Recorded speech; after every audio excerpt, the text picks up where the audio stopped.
Dirreen kun dirri VPN yookaan sabakaa bilaash kan hojjetu appilikeeshinoota garaagaraati. Inni kun hundinuu hojjetee yookaan hojjetee darbeettu itti fayyadamaa ture. Har'as ammoo kan itti fayyadamaa jirruu fi ammoo haara inni irraan kan dhufeen akkasuma ni jiru.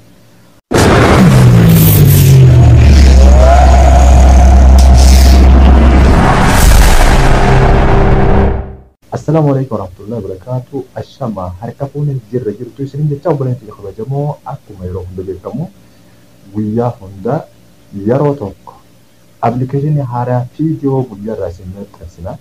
Kanaafuu har'aas appilikeeshinii kana keessa appilikeeshinoota kana keessa appilikeeshinii tokko haaraa kan ammaan tana dhufe kanaan isin barsiisa.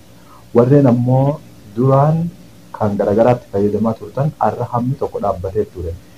Nutis akkuma keessan appilikeeshina hedduu gabbuufannee itti fayyadamna. Warreen appilikeeshina jawwaala keessa nu guute jettan anillee akkasuma na guute akki goonan jiru. Warreen ammoo bitattanii itti fayyadamuu dandeessan firraa dhiisuu dandeessan. Warreen ammoo akka fayyatti waan firii yookaan tola fayyadu kana jala deemtan kana viidiyoo kana keessatti har'as appilikeeshina haaraa tokko isin qabadde dhiyaateera.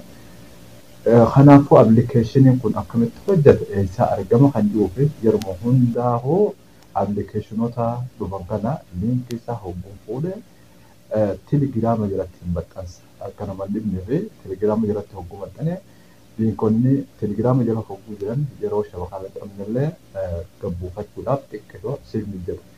Kanaafuu hogguu telegiraama gasseentan chaanaala asirrattis chaanaala qaba gadaa oroonii.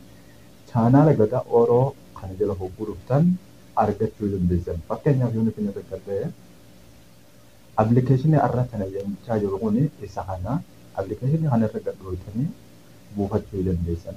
Fakkeenyaaf irratti yoo nuti liinkii kana dhoofne eessa nu geessa anuma gadiin buufadhee jira malee googiluma keessa dhallee buufan.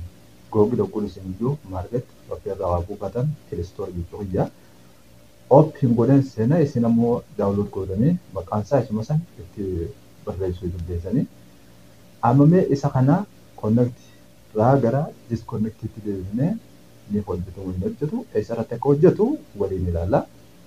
Fakkeenyaaf asirratti zen free VPN kanarra jira.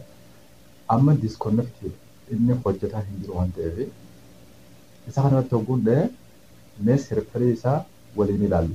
Sirfaroonni isaa isa kana fakkeenyaaf akka gubbaa kanarratti zen firii jedhee gara duraa irratti kan gara duraa kanaa fi zen firii kan jiru gara gadii kanattis akkasuma bakka kanatti ni mul'atan zen firiin garuu immoo zen firiin appilikeeshina kana keessatti hojjetu isa olii kana yeroo dura gabbuufattan ammoo abdeeta soogootanillee bareeda. Kanuma olii kanarra dhahee ni ilaala. Fakkeenyaaf yoo nuti abdeet godhuu feetan appilikeeshinii kana yoo nuti isiniif hogguu dura gabbuu abdeet hin ta'in abdeet godhuu danda'a. Warreen ammoo waan haaraa isaa ilaaluu barbaadan telegiraama jala dheessanii akkasuma seenuu ni dandeessan. Haala maaliin akka jiru inni kun yoom abdeet akka ta'e ilaaluu dandeessan telegiraama isaa keessatti. Kanaafuu mee ibduuba deebinee isa kana sirfarii isaa kanarratti erga jijjiirree zeen kana eebbifamee booda akkamitti akka hojjetu waliin ilaalla. Koodii hin qabu innis. Appilikeeshinii duraan hojjetu irraa dhaamseen kana hojjechiifadha. Fakkeenyaaf kan duraan hojjetu kun jiru kan duraanii isa kana warreen hojjetu jechaa jirtan kunoo ammallee hojjechaa jiran kuni itti fayyadamtan amma warreen kunneen yoo nu kan jiraatu taate kan amma dhaamseen kan ammaan kana jennu kana dhufnee dalaisiifnee waliin ilaalla. Fakkeenyaaf connect hogguun godhe hojii akkamitti eegala ni hojjetamu hin hojjetu kan jiru waliin ilaalla. Amma hojjechaa jiraachuu ni argitan jechuudha. Fakkeenyaaf connect kan jedhu qalamni gurraachi iddoo kana jira. Yoo kanallee arguu baatan kana ni argitan jechuudha. Yaani immoo viidiyoo akkuma duratti isin garsiisaa ture appilikeeshinii silaa irratti hojjennu keessaa fakkeenyaaf TikTok yoo ta'u TikTok dalagaa jira moo aujourd'hui aussi c'est un autre jour. لا إله YouTube dalagaa jira. Fakkeenyaaf liivii irratti illee hogguloone akkasuma. YouTube deemnee ammoo YouTube qaba gadaa Oromoo ta'e YouTube isaallee hogguluutan subscribe godhaa.